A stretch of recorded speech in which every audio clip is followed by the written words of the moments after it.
Welcome to the Invincible Innovation Show, the podcast for changemakers. Each week, I talk to the most fascinating entrepreneurs and innovation leaders about innovation, strategy, and design. Hey everyone, welcome to a talk about the future of energy and corporate innovation. Welcome to Invincible Innovation Live Show. I'm so glad that you're here. I'm Mazor, Kario, innovation and value creation expert, and I'll be your host. And today I have a very special guest, Mickey Steiner. Mickey is the head of Eon operations in Israel. Hi, Mickey. Hello, happy to be here. I'm so happy that you're here, and I'm sure it's going to be really interesting. We're live on LinkedIn, YouTube, and Facebook, and you're so invited to join the discussion and ask questions. And now we can start. So what are the challenges of the industry, energy industry right now, and what they're facing? Well, this is the $50 million question, and as we all know, we have this phenomenon of global warming. Global warming is mainly created by the CO2 emissions of the civilization. At least most of the scientists believe that this is the source. There are some arguments, but the common knowledge is that if we are able to decrease our CO2 emissions significantly, global warming will stop, or at least will slow down. And this is the biggest challenge. I mean, at the global scale, this is the biggest challenge. And the problem is that industrialization is rising all the time. The problem is that we have more and more vehicles on the road, and there has to be a way to stop the rise of CO2 emissions. One direction that is going to happen is, of course, that most of the vehicles are moving over to EVs, to electric vehicles. EVs, of course, have zero emissions on their own, but they use electricity. So the question is now, how is this electricity produced? So it's a chain reaction. It's not the electricity comes from the charging station, but it doesn't happen by itself.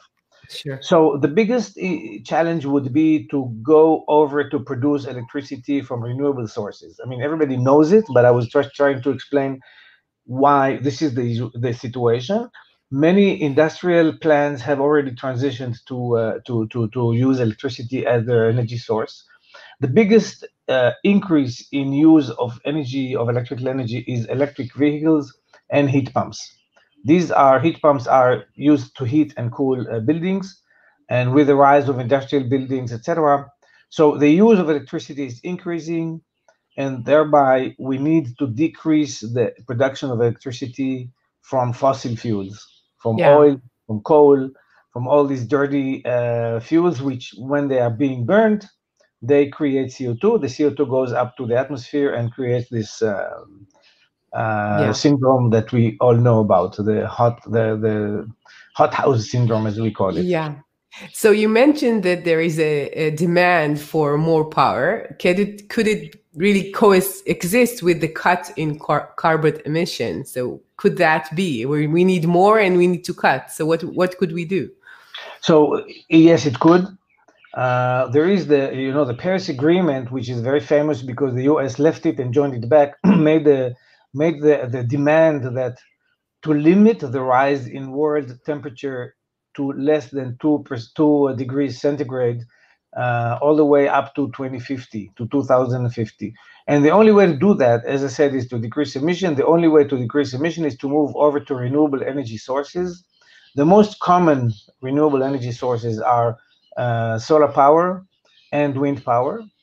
There are already a lot of production plant of solar and wind, but this is really the main place where we have to significantly increase production of solar and wind. Just to illustrate, the world today is using for its energy production, 11% of the energy worldwide is produced from renewable sources, mostly solar and wind. 11%, which is very, very low. In Europe, it's around 35%, which means Europe is way ahead of the rest of the world. But we need it needs to rise to 65%, which is totally crazy if you think about it, by 2050, which is not so far away. It's only 30 years.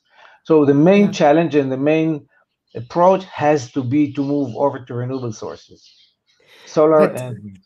But this is, as you said, something really challenging. So what could help these energy companies be successful in that future? So what is really needed? So the biggest challenge in moving to renewable sources is energy storage. Why? Because solar energy is available when the sun is shining. When the sun is going away, the solar fields stand there and don't produce any energy. Wind energy is available when the wind is blowing strongly enough, and so it depends on the level of the wind.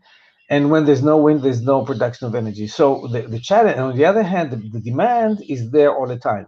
Yeah. It's also changing somewhat, but it's there all the time. So in order to provide our civilization with constant flow of energy, we have to store energy. We have to store energy when it's available and be able to release it out of storage when it's not available. Today, this is the one biggest challenge of the renewable industry, besides installing more and more and more plants. So the plants, it's something, the technology is here. The price of the solar panels has decreased significantly in the recent years. So the biggest challenge is installation of systems. Installation of systems has to be pushed by governments, by institutional investors, etc., etc. And it does make sense in terms of I mean, it is a reasonable investment because you can reach return on investment pretty fast with the price of electrical energy today. So, as I said, the biggest challenge is storage. Storage today, the main area of storage is lithium-ion batteries, which are relatively expensive, relatively polluting. Another source of storage, of course, is there are multiple other solutions like high pressure air, like pumped storage, which means when you have energy, you pump water up to a high lake, and then when there's no energy, the water is flowing down, generating energy as it comes down. So it's really highly renewable because there's no pollution associated with that. But this is really the biggest challenge. The other challenge, which is still unsolved, or at least people are putting a lot of energy into it, but it's still unsolved, is the transfer of energy from the way where it's cheap to produce it to where it's needed. So just to take an example, Europe is a huge consumer of energy because Europe has a dense civilization. The Sahara Desert can be a huge producer of energy because of the sun. So, but you can produce energy in the Sahara, but how do you package it in small packages and ship it over to Europe? It's not so easy. You Yeah. cannot ship electrons. Europe, an undersea cable is a very expensive solution. This is something which is still unsolved. There is a magic word that is being used more and more often in energy circles, which is hydrogen. So Wow. it's not You know only why I'm saying why? Because we had a comment about it. Gary Nako said that storage is the key to power generation as well as power usage, for example, cars. And then he said hydrogen. So he hydrogen, just, yeah. So thank right? Gary for your comment. Yeah, yeah. So Yeah. hydrogen answers two issues. One issue is of course storage because you produce hydrogen using energy, which with a system called electrolyzer. We all studied in high school. We saw how to decompose water into hydrogen and oxygen.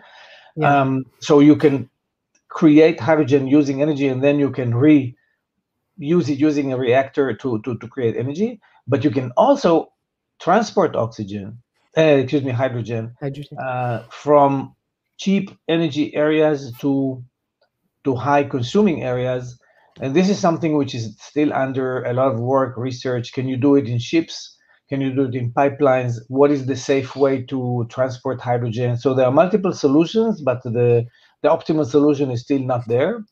But this is something that the energy industry is now working on quite intensively, because Yeah. once we find a cheap way, an efficient way to transport hydrogen from one place to the other, we will be able to produce energy in, let's say, Sahara. I'm just picking the Sahara. It could be the Arabian desert and it could be the Negev. I mean, the Israeli desert. Produce it in one place and use the energy in another place. Yeah, you mentioned Israel. We're both from Israel.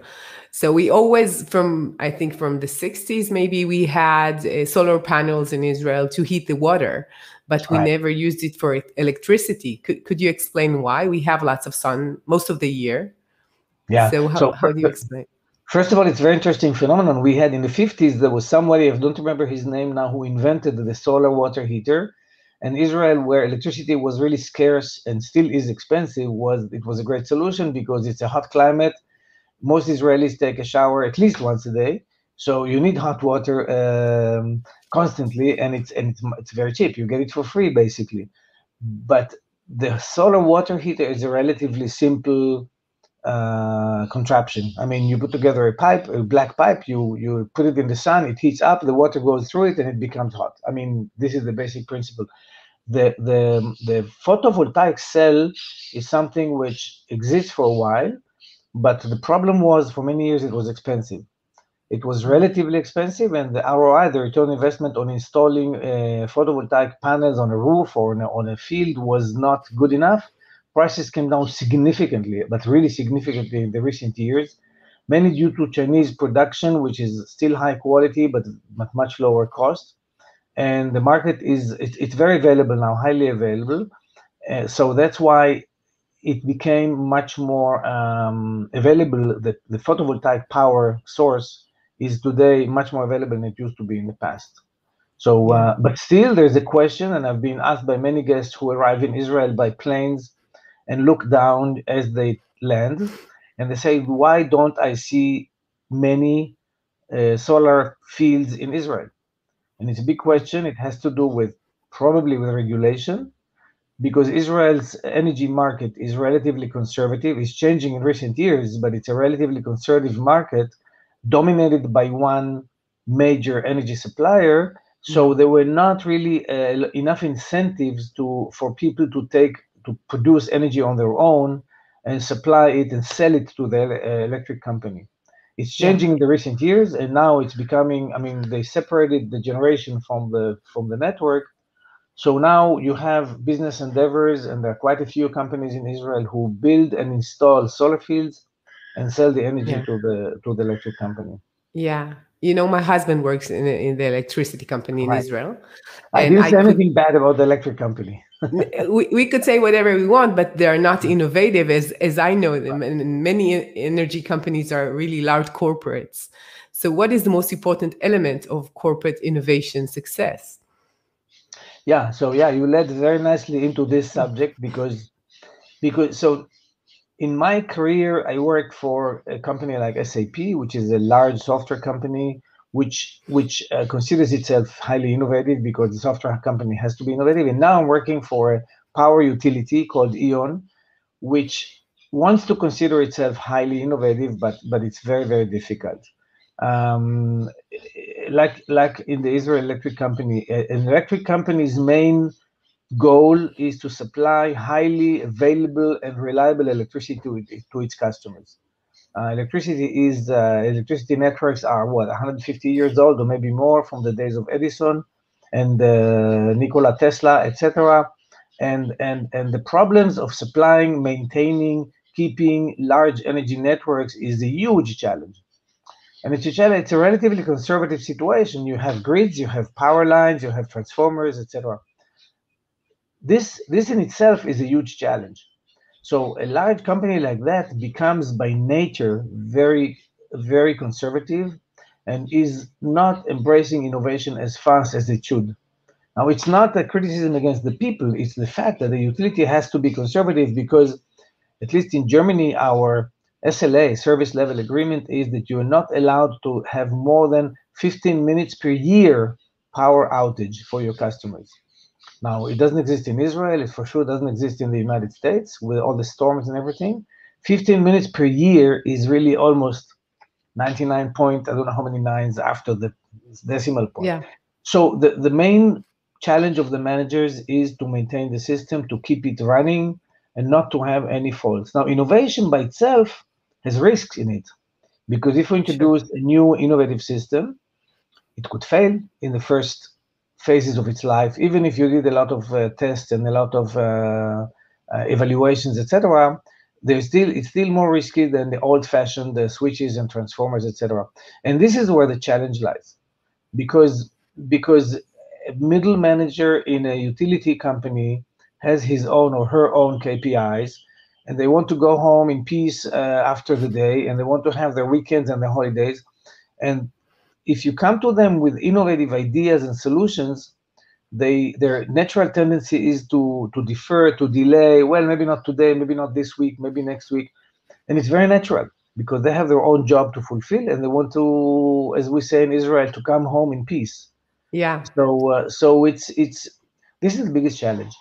To Yeah, introduce and it's threatening for them to think that they need to change, they need to do something different, that the regulations has changed, the world has changed. So the fact that they need to do things differently and they're very happy with what they're doing right now, and they're said to, like, this is damaging the earth, we need to change, we have new regulations. It's something that is bothering them because for them it's like what they're used to have, which is very stable, is starting to change, and change is not stable, and it's risky. the world is changing around us. Us, I mean myself as part of the utility company, even though I'm part of the innovation side of the utility company, and we have to adapt to the change. Now, if we don't adapt to the change, the world will change anyway. And you have the example of the automotive industry, which was a very conservative industry, and because change came about with autonomous driving, not necessarily fully autonomous, but with all kinds of driver support systems, it started with highly innovative mavericks like Tesla, which brought in all kinds of innovation, and the industry had to chase them and had to keep up with them. And today, the automotive industry is highly innovative. It is still conservative because they have regulations and standards, but it's very innovative. I think energy industry will follow the same direction. There will be a lot of innovation happening outside of the energy industry, which will impact the markets. A lot of renewable plants are coming up. In Europe, there are what we call the smart grid systems, where farmers and small enterprises and even private people are producing energy, and they can sell it into the system, into the grid on its own, by themselves. And not only that, they can even form independent communities. Imagine a village that pools money together and puts together a solar plant outside of the village, and supply and has a storage system and supplies the village with energy. And they say to the energy company, thanks, we have our own energy, we don't need your energy, we only use you as a backup. And the energy company is still obligated to serve them as a backup, but most of the time they will not buy energy from the utility. So Yeah, utility has to keep up, because otherwise it will change the scenery. it will not be relevant. But Right. what you mentioned is like coming from the outside, in contrary to coming from within. So they know it's going to change. They know they need to do something, but in many cases they are not doing that. And other people from the outside, like Elon Musk, and people from not within the system, are doing things differently, or startups. So how do you explain that? They know they have the resources, they have the money, they know what the market is doing, and they're still not changing. Well, so this statement is a bit too strong. They are changing. They are, I mean, just the fact that E.ON, which is the company I'm working for, has a presence in Israel, and the presence in Israel is looking for innovative solutions to incorporate into the operating business of E.ON. And many other utilities have presence in Israel. The Israel Electric Company has an innovation group for many years. They were, promoting startups. They were incubating startups. They were investing even in startups. So from the top level, it exists. Usually the top management supports it. The biggest challenge is not to support the innovation from inside, or even bring innovation from outside. The biggest challenge is to absorb it into the operation, to absorb it into the working ranks of the company. And if you bring something innovative to somebody who is, as I said, a middle management, usually top management supports. But if you bring it to somebody in the middle management, then you have a big challenge of convincing this manager, this person, to take the risk. And this is really the key word, to take the risk of trying something new, of adopting a new innovative solution, and trying to see how it works within the system. Yeah. And once it does work, of course, it increases the profitability or the efficiency. It decreases waste, etc., etc. So it's really this is the biggest challenge to convince them to try it out. And do you think it's a matter of their KPI, what they need to do, or is it a matter of teaching them to change and to accept risk and in failures sometimes? What do you think is preventing them from doing that better? I think it's both. I mean, you touched probably on the both points because they have the day-to-day activity. As I said before, they have to make sure, and in the utility is it's much more important than many other places because you serve people, you serve millions of customers, and they all rely on you to get their energy constantly without interruptions. So this is number one concern of any manager, and the number two concern of any manager in utility is safety, not to have damage. I mean, not to risk employees more than necessary, and they're doing really dangerous stuff sometimes. They're climbing on poles and touching high voltage wires, hopefully without the power in them, etc. So the risk is there, and they have the day-to-day activity. And now, as you said, the risk is either that something fails in the system. So KPIs, they have to produce a certain growth every year, a certain level of new installations.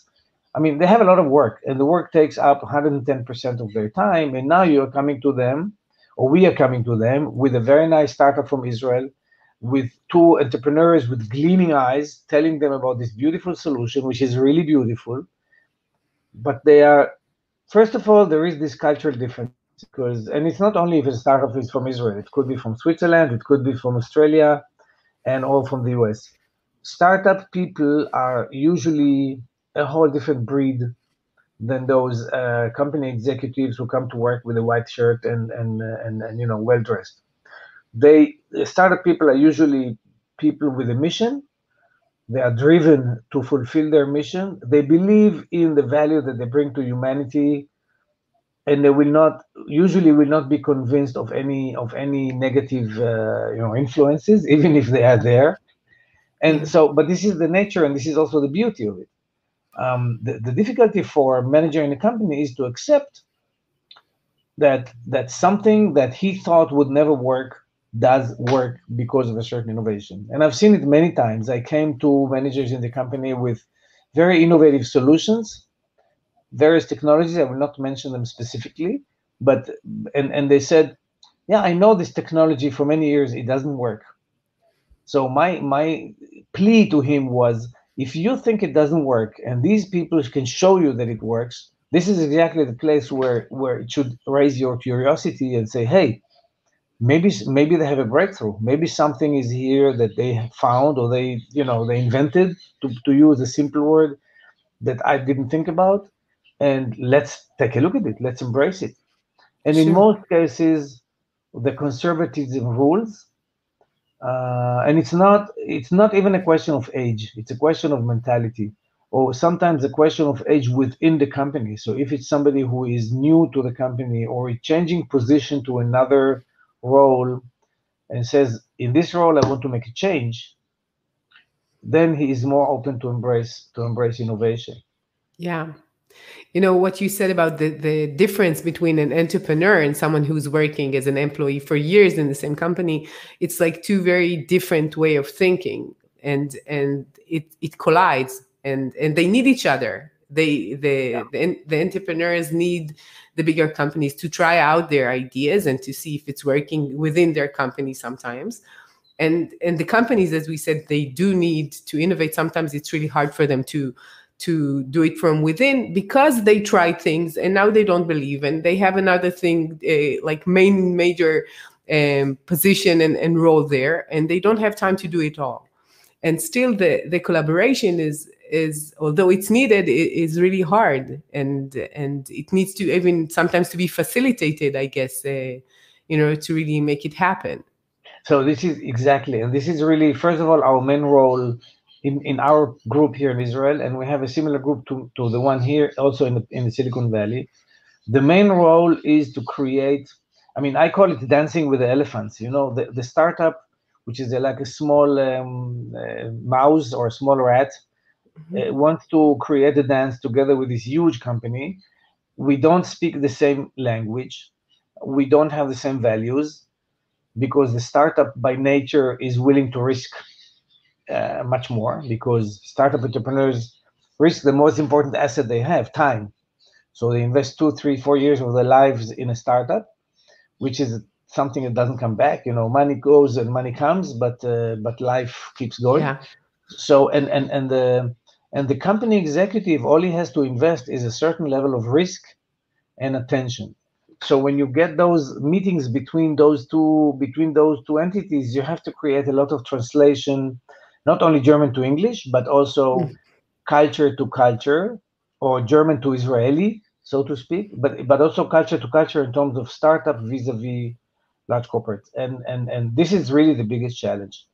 And Yeah. I think the way to do it, I mean, what we're doing is called in your language, in the innovation people language, open innovation, which means you're trying to connect your operating business, be it automotive, utility, oil companies, and in Israel, as you know, there are tens or maybe hundreds of large companies not only doing R&D but also doing what we call scouting or open innovation. Hmm. Some of them with teams, some of them with labs, some of them with whatever ways to create this dialogue between startups with very disruptive thinking and our own company with its own sequential and conservative, relatively conservative thinking. And this is Yeah. really where this meeting point is where the biggest challenge is. Yeah. I want to show again. Gary Nakos said the most innovative is already among Right. us, sick, the young, and bright.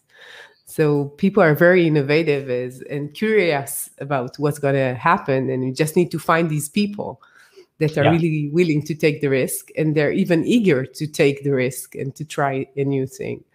Yeah. And sometimes even the same people, if you go and they're going to be an employee for 5 or 10 years within the company, these qualities will disappear in a sense, or maybe be lower, because what they are demanded to do and what is their role is not being curious, innovative, disruptive, changing the status quo, so forth.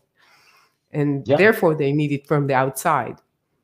Yeah. And I agree to the comments, seek the young and bright, because even if they are within a corporate, many times the young people, the ones who are more dynamic and more intensive and not yet in the groove, so to speak, are the ones who are willing to take risk, because also they have less to risk, because after you work 15 years with a company and you have a certain level of seniority and a certain level of whatever pension and other rights, you are bigger risk. You're taking a bigger risk if you make a big mistake. If you're still young and you're coming young into the company, then you are more open to take risks, but you have less power in the company. So the balance is not working in the right direction, because the more senior you are, the more power you have, or the more influence. Maybe the word power is not good enough, but influence. Um, so yeah, seek the young and brightest is the good the comment, but it has its challenges. So So let's say these people from within or from an outside open innovation come and meet these managers. So these managers in a corporate, what are they dealing with? What they face? What are the difficulties they need to face when they are meeting innovation? What are their mental challenges, or what do they need to do in order to make it happen? it's an interesting question, because we are trying to locate within the company those specific people who are open to it. I mean, regardless of age or seniority, you find people who are more inclined to listen, to get excited about something innovative, and there are those who see it as a disruption and interference to their life and to their routine. So the secret is to look for the right people in the company. And I'm talking to colleagues who are doing this in other companies in Israel. As I said, there are many of those: automotive, energy, computing, cloud computing, anything. And we all say the same thing. We need to find the right stakeholder in the large company who is willing to embrace, or at least to support initially, something new, to give it a chance. I mean, we never bring something in and that's it. We always do a proof of concept first. We try it out with the business, and if it works, maybe not on a production system, on an offline system, and only then we put it in production.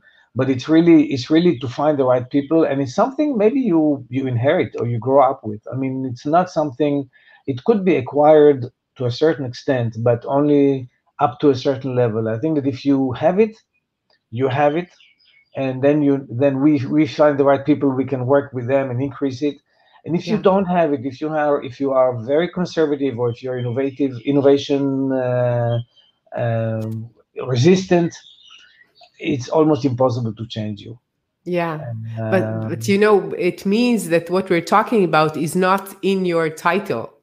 So it doesn't mean that if it's written in your title that this is what you do, like an innovation manager, it doesn't really mean that you're exactly innovative. Sometimes it's someone who's from a head of department somewhere and he's the right person to talk to. So your work absolutely. is kind of challenging to find these people because it's not written on LinkedIn. We're open minded, right? No, it's not. And even if it's written, it's not necessarily that it's true. I mean, you really have to interact with the person. I mean, we had many experiences where we brought people to Israel, and Israel has a certain toxic influence on people, because if you bring them over here and you take them around some startups and you show them the ecosystem, as we call it, which means they talk to a couple of venture capitalists and they talk to a couple or more of startups, and they walk around Rothschild Boulevard just to get the vibe, and they get this mysterious atmosphere that, wow, things are happening here. It's really something else. I feel the energy. I heard it from many people who came over, and then they start to be more curious. And once they're becoming more curious, there's this slow process of being able to adopt more and more innovation. So it's really a change that you can create. And yeah, if management is smart, then they appoint the innovation managers, as they call them. They give it to the right people, to people who are keen to solve and to find innovative solutions. Yeah. And I they don't are know if you able want to. to I speak don't. to these people. So they have Right. the common language. I just want to say, I don't know if this is the flow of the talk we have, but we always differentiate between disruptive innovation and incremental innovation, which is really a huge change. And this is really, incremental innovation can happen within companies, but disruptive innovation usually, probably 90% of the cases, would come from the outside. So if you cannot embrace and interact with the outside innovation world, then it's hard to bring in disruptive innovation into the company.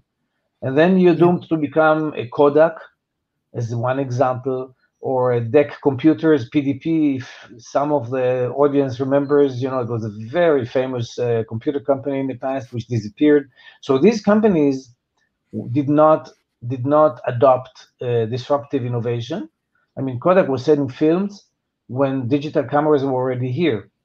So it was then a decision: do we move over to the digital world or do we not? And they did not. And this yellow square that was in so many shops all over the world disappeared. Yeah. And like I think that what we're talking about is mainly a challenge of accepting change and the fact that it doesn't matter if we want to and we want to welcome it, or if we resist it, if we are risk averse, if we don't like changes, it doesn't matter. The change will happen.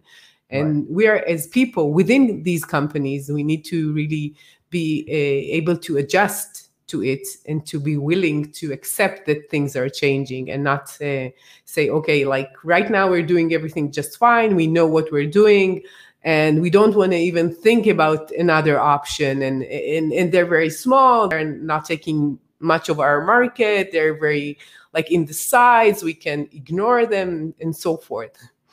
This is what Yeah, and, happens, I guess. and and coming back to the beginning of our talk, in the energy industry, the feeling was many years, and your husband in the Israel Electric Company can attest to that.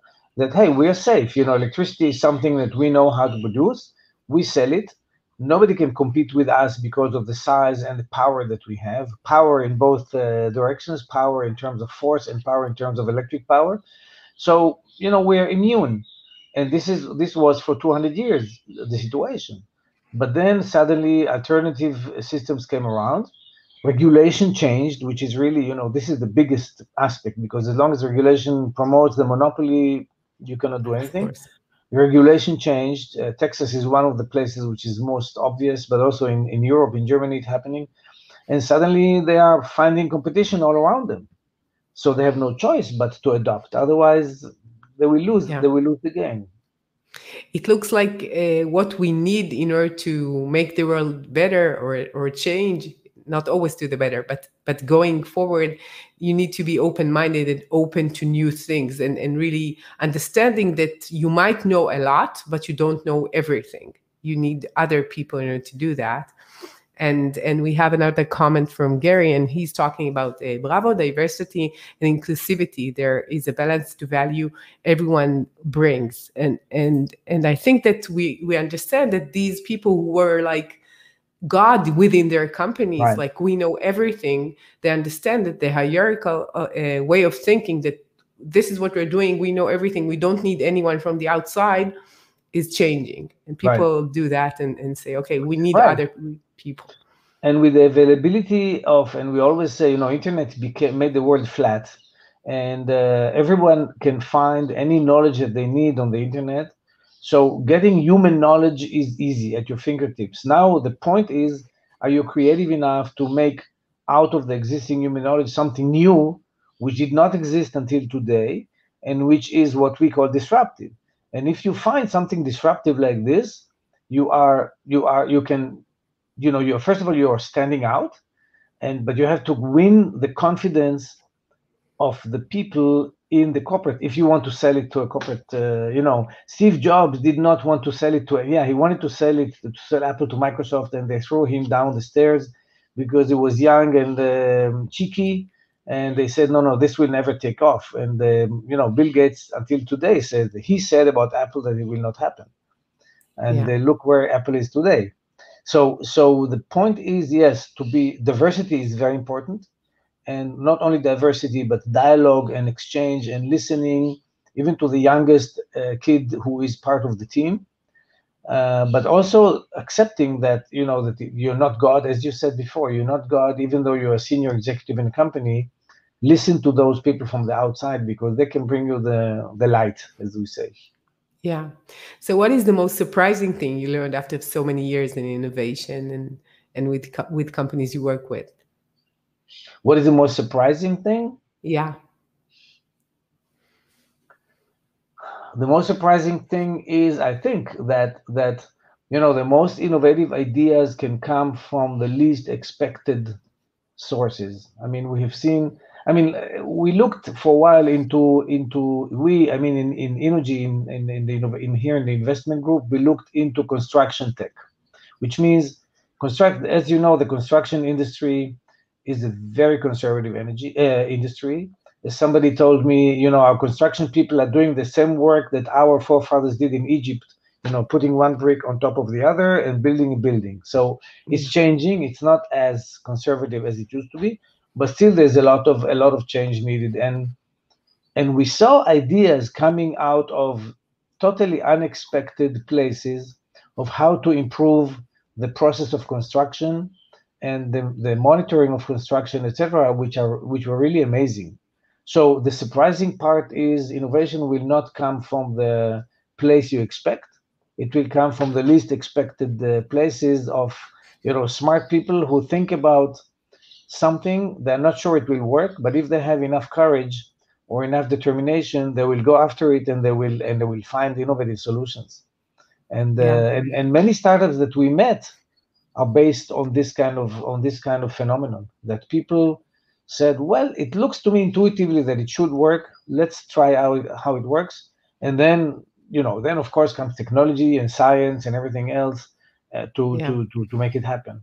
But the Yeah. basic spark is something that no wonder that we call it spark, or Yeah. this image of a light bulb going up above your head. Yeah, I think that this kind of character or skill, maybe, but this kind of thinking is something that we need more and more, and we need to teach young people how to think differently and how to be sure about what they're doing, even if they don't get a good feedback at the beginning, and have grit to go through these ups and downs and do that. And the fact that people need to be open-minded in general, I think, is very important for our world, which is changing all the time. It doesn't matter if I'm a manager in a corporate or just a person living in this world, and we need it. And there is this phrase in English, and that the life is unfolding in front of you. Like that's really what's happening. You never really know what's happening. We don't have that saying in Right. Hebrew, but I really love it. And this is something you need in business too, and in life, just to see the life unfolding, see the options, see the things changing, and really be happy with the change, and not trying to resist it or take it back or as it was, or being open-minded. I think this is one part. The other part is never stop to ask questions. And there's this famous thing, I don't remember who it was, when his kid came back from the kindergarten, he didn't ask him, what did you learn in school today? But what good question did you ask in school today? Which is really, and kids always ask questions. Small children always ask why, and the parents get nervous, and they just to try to brush. Sometimes they don't know why, right? They just say that's it. Today you have you can find it out at your fingertips. You have the know-how of mankind. You have at your fingertips. So I think if you encourage the children to ask why, and if you don't know the answer, you say to the kid, okay, you know what? Let's take tonight a couple of hours. Let's look at the internet. Let's find out why. I have no idea why the elephant has this long nose. Why? How did it happen? Why does it need it? But let's try to find out. And if you encourage young people to ask and ask and ask and ask, it means you never take it for granted, because it means that anything is up to be questionable, and then you create curious people. Sure. And it goes back also to high school and even higher education, not only to teach them the principles of science, but to try and promote them or encourage them to not to take it for granted. Why is it happening? How come? And if science has the answers, great. If not, let's look for it. Right. Yeah. So it's been really, really interesting talking to you, and I feel like we could do another hour with that. And I want to thank you for your time. So where could people hear more about what you're doing and the EON operation in Israel if they want to learn more? Well, first of all, LinkedIn, where I guess we are broadcasting now, and where you can find me always, Mickey Steiner on LinkedIn. And I'm working for EON in Israel. So through LinkedIn, the best way would be to reach me, and then take it from there. So I'd be happy to respond or to interact with anybody who found what I said interesting, or who wants to further explore what we're talking about. Yeah, so I want to thank you for your time. It's been very interesting and fun for me to talk to you. So thank you. Thank you. Thank you, Adi. Our roads will cross again, I hope, in the future. I want to thank Gary Neko for all his questions and comments, which is like always really great to see that people are interested in asking and saying what they're thinking, which is so important for me. And to all of you change makers out there, thank you for joining us. If you want to learn more about my work, you're invited to invincibleinnovation.com, and I'll see you next week with another initiative, insightful talk. See ya. Thank you. Bye-bye. Bye-bye.